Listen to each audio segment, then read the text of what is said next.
Et cette semaine au cinéma, Thiago, L'amour, il est forêt de Valérie Donzelli. 4 ans après son dernier film, la réalisatrice-actrice revient au cinéma avec un thriller sur l'emprise au sein du couple. Bonsoir Nicolas. Effectivement, après Notre-Dame en 2019, la réalisatrice fait son grand retour dans les salles obscures avec une adaptation libre tirée du roman éponyme de Eric Reinhardt, coécrit par Audrey Diwan. Le film présenté au Festival de Cannes hors compétition fait déjà parler de lui.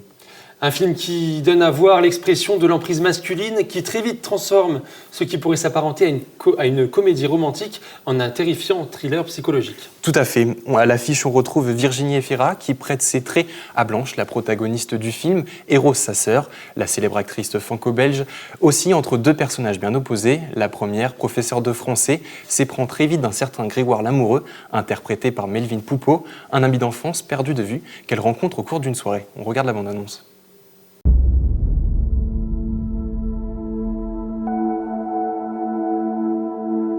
J'étais folle de lui. Eh bien oui, je parle fort parce que je suis heureux et j'ai envie de le crier. Il était d'une tendresse infinie. Oh, je t'aime. J'aime tout. Moi aussi. C'est plus sage d'attendre un peu. À mon âge, moi j'ai plus envie d'être sage. Bon, t'es sûr que tu vas pas regretter de faire tout ça pour moi? Ah, j'échange la mer contre les forêts. Et l'amour. Tu te plains de ton mari? Pourquoi tu veux toujours que je me plaigne de toi? Pardon, excusez-moi. Pourquoi tu m'as raccroché au nez? J'étais en cours. Tu rentres à quelle heure? 17h, pourquoi? Il t'appelle tout le temps, ton mari, hein? Oui, il est comme ça. Bah t'es complètement fou. Bah, je te parle mais tu réponds pas. J'ai réfléchi et on va rester là pour Noël, hein. C'est beaucoup plus simple. T'as besoin de voir du monde? On a besoin de voir personne, on est bien tous les deux.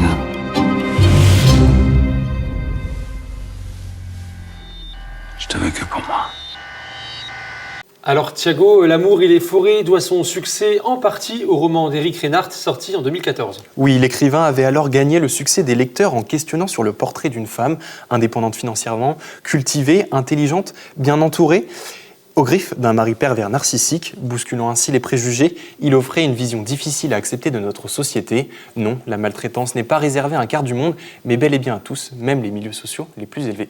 Le pari était donc fort pour la réalisatrice, réussir à s'approprier ce récit avec authenticité. Oui, tout à fait. Et le défi est remporté, en premier lieu, grâce à son casting.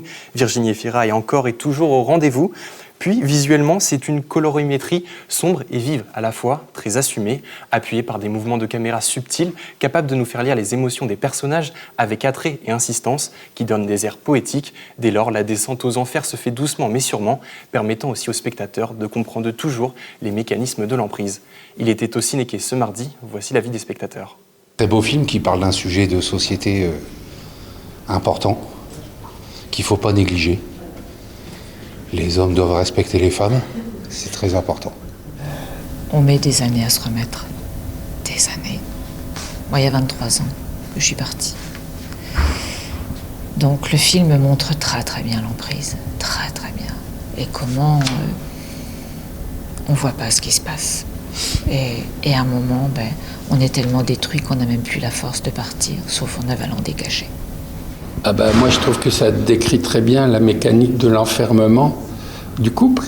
Ça fait réfléchir sur la relation qu'on a, comment on se pose dans le couple, comment on peut avancer. Eh bien merci beaucoup Thiago pour ce Ciné Focus.